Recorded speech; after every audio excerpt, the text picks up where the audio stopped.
의로움 때문에 박해를 받는 사람들, 하늘나라가 그들의 것이다.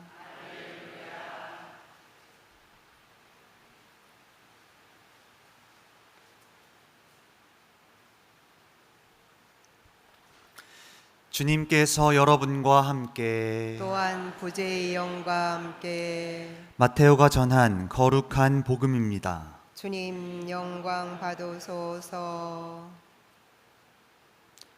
그때 예수님께서 사도들에게 말씀하셨다.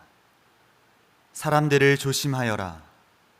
그들이 너희를 의회에 넘기고 회당에서 채찍질할 것이다. 또 너희는 나 때문에 총독들과 임금들 앞에 끌려가 그들과 다른 민족들에게 증언할 것이다. 사람들이 너희를 넘길 때 어떻게 말할까, 무엇을 말할까 걱정하지 마라. 너희가 무엇을 말해야 할지 그때 너희에게 일러주실 것이다. 사실 말하는 이는 너희가 아니라 너희 안에서 말씀하시는 아버지의 영이시다. 형제가 형제를 넘겨 죽게 하고 아버지가 자식을 그렇게 하며 자식들도 부모를 거슬러 일어나 죽게 할 것이다.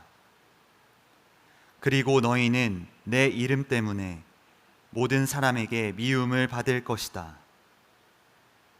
그러나 끝까지 견디는 이는 구원을 받을 것이다. 주님의 말씀입니다. 그리스도님 찬미합니다.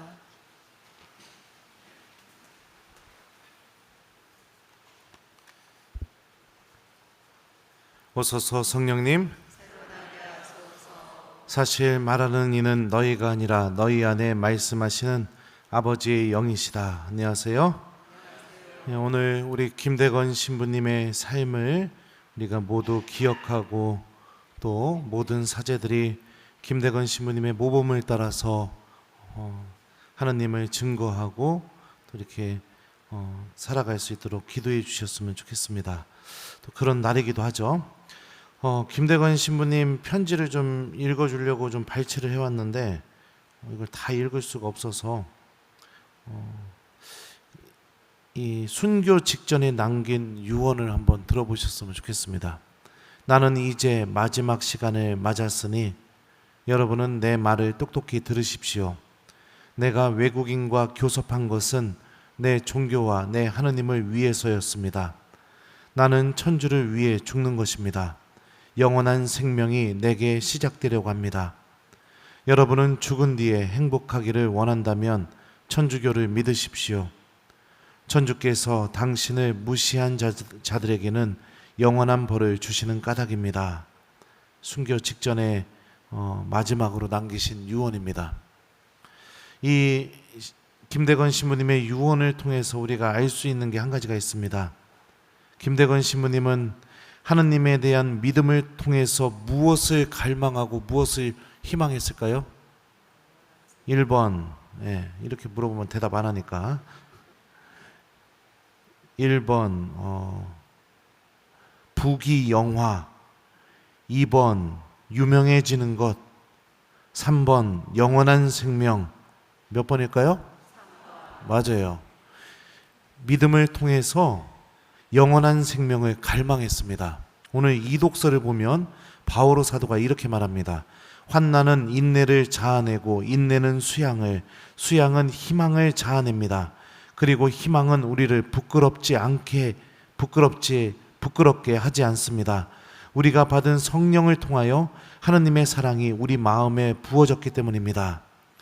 그러니까 그리스도인의 희망은 영원한 생명이고 이 희망이 언제 빛을 드러내느냐?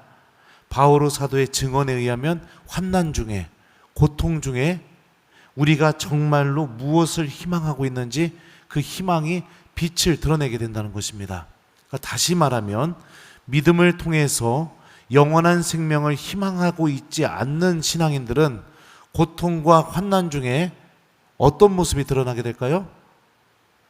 하느님만을 붙잡고 갈망하고 그런 모습들이 전혀 드러나지 않게 되게 되죠. 하지만 믿음을 통해서 영원한 생명을 갈망하고 있는 이들은 고통 중에 더더욱 그 영원한 생명에 대한 그 희망의 빛이 드러나게 되어 있습니다. 가장 어려울 때 진짜와 가짜가 드러나게 되는 것처럼 가장 힘들고 어려운 일이 생기게 될 때 누가 정말로 나를 사랑해주고 믿어주는지, 아니면은 이 사람은 겉으로만 그동안 나를 사랑하고 나를 믿어주는 척했구나, 이게 드러나는 것처럼 믿음도 마찬가지라는 것입니다. 그러니까 여러분들의 믿음이 정말로 구원을 향한 힘을 지니게 하려면 믿음을 통해서 김대건 신부님이 보여주는 것처럼 영원한 생명을 희망하고 갈망하는 신앙인이 되어야 된다는 겁니다. 누차 강조하고 있습니다. 제가 하느님 나라, 구원, 영원한 생명, 이게 믿음을 통해서 우리가 정말로 바라봐야 될 것입니다. 이게 우리 믿음 안에 있게 될 때 신앙 때문에 겪게 되는 고통과 어려움 속에서도 그 사람은 이 믿음을 절대로 놓을 수가 없습니다. 왜냐하면 내가 이걸 놔버리게 되면 영원한 생명에서 내가 떨어져 나가는 것이기 때문에 그렇죠. 그러니까 놓을 수가 없는 것입니다. 오늘 복음을 보면 우리가 고통을 겪게 되게 될 때, 믿음 때문에요, 환난을 겪게 될 때, 박해를 당하게 될 때 예수님께서 어떻게 말씀하시냐면 성령께서 반드시 우리와 함께 계셔 주실 것이라고 예수님께서 말씀하고 계십니다. 사실 말하는 이는 너희가 아니라 너희 안에서 말씀하시는 아버지의 영이시다. 성령께서는 단 한순간도 우리를 떠나지 않으시고 우리가 영원한 생명을 바라보면서 그 희망을 간직하고, 지금 내가 하느님에 대한 믿음 때문에 고통을 겪게 되고 환난을 겪게 되고 박해를 당하게 될 때마다 더더욱 내 안에서 당신의 강한 힘을 드러내시면서 나를 통해서 하느님에 대한 믿음이 진리라는 사실을 증언해 주실 것이라고 오늘 복음을 통해서 예수님이 말씀하시죠. 실제로 여러분들 순교하다라는 이 그리스 말은요, 첫 번째 의미가 사전적으로 어떤 의미를 갖고 있냐면 증언하다라는 그 의미를 갖고 있습니다. 그러니까 순교도 증언하는 것입니다. 증언하는 것. 그러니까 우리가 삶을 살아가면서 내가 믿음을 지니고 있다는 것은 어떤 상황 속에서도 하나님에 대한 이 갈망, 그리고 영원한 생명에 대한 희망, 이것이 나의 믿음을 통해서 증언되게 되는 거, 드러나게 되는 거, 이게 바로 순교의 삶을 시작하는 것이고, 성령께서는 우리가 이런 삶을 살아갈 수 있도록 옆에서 함께 계셔 주시면서 도와주고 계십니다.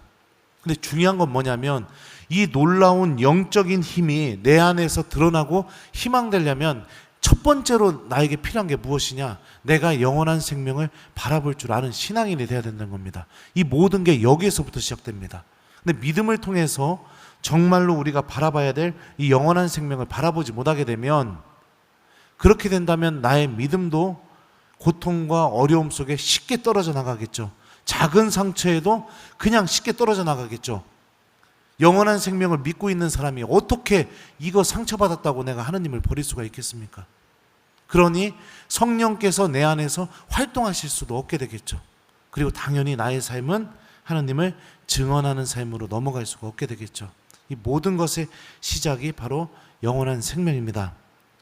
사랑하는 우리 교우 여러분들, 오순절 때 사도들에게 성령께서 임하셨을 때의 장면을 기억해 보십시오.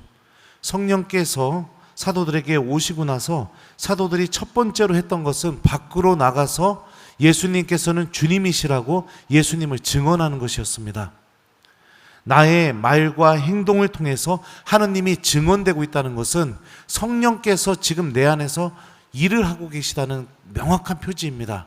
그리고 하느님께 대한 올바른 믿음을 갖고 있는 이들은 항상 누군가를 향해서 하느님과 하느님 나라와 영원한 생명에 대해서 증언하게 되어 있습니다. 왜냐하면 성령께서 그 사람 안에 머물고 계시기 때문입니다. 어려움, 고통, 그리고 또 믿음 때문에 겪게 되는 온갖 불안함, 이런 것이 있을 때마다 하느님 나라를 기억하고 영원한 생명을 바라보십시오. 이 믿음이 나를 하느님과 연결시켜주고 있고 이 믿음이 죽음 이후에 내가 정말로 하느님께서 마련하신 그 영원한 생명으로 내가 걸어갈 수 있게 해주는 끈이다, 이렇게 생각하시고 내가 하느님에 대한 믿음을 굳게 지킨다면 그 믿음을 통해서 성령께서 이미 내 안에서 활동하고 계시고 나와 함께 계셔 주시면서 내가 계속해서 하느님의 자녀로서 또 하느님 나라를 갈망하는 사람으로서 살아갈 수 있게 해주신다는 체험을 여러분들도 분명히 하실 수 있을 겁니다. 순교는 정말로 대단한 것이죠. 대단한 것이지만 또 우리가 신앙의 눈에서 보면은 아주 간단한 것입니다. 내가 죽음으로 끝나지 않고 하느님과 함께하는 영원한 생명이 있다는 것을 진짜 믿게 될 때 순교는 자연스럽게 내 안에서 이루어질 수밖에 없는 열매입니다.